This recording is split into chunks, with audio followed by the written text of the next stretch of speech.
Come to my room అంటూ బద్మాష్ పనులు. స్వామి చైత్యానంద సరస్వతి కోసం పోలీసుల వేట. బాబా ముసుగులో బద్మాష్ పనులు చేసిన స్వామి చైత్యానంద భర్తం పట్టేందుకు పోలీసులు రెడీగా ఉన్నారు. పరారీలో ఉన్న అతన్ని పట్టుకునేందుకు గాలింపు చర్యలు చేపట్టారు. అమ్మాయిల ఫిర్యాదుతో ఢిల్లీలోని వసంత్ కుంజ్ ప్రాంతంలో Shri Sharada institute of Indian management director గా ఉన్న చైత్యానంద భాగవతం బట్టబయలైంది.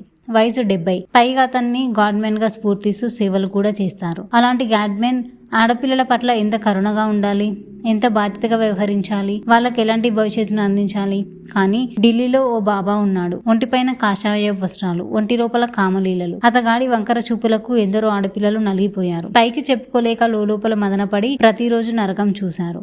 అతగాడే స్వామి చైత్యానంద సరస్వతి అలియాస్ పార్థసారథి. ఇప్పుడు ఇతగాడిపై లైంగిక వేధింపుల ఆరోపణలు సంచలనంగా మారాయి. గురువు ముసుగులో ఆ ముసలి గురువు చేసిన దాష్టికాలు ఒక్కొక్కటిగా వెలుగులోకి వస్తున్నాయి. స్వామి చైత్యానంద ఢిల్లీలోని వసంత్ కుంజ్ ప్రాంతంలో Shri Sharada institute of Indian management director గా ఉన్నాడు. ప్రస్తుతం చైత్యానంద పరారీలో ఉన్నాడు. పోలీసులు ట్రాక్ చేయగా లొకేషన్ ఆగ్రా సమీపంలో ఉన్నట్లు గుర్తించారు.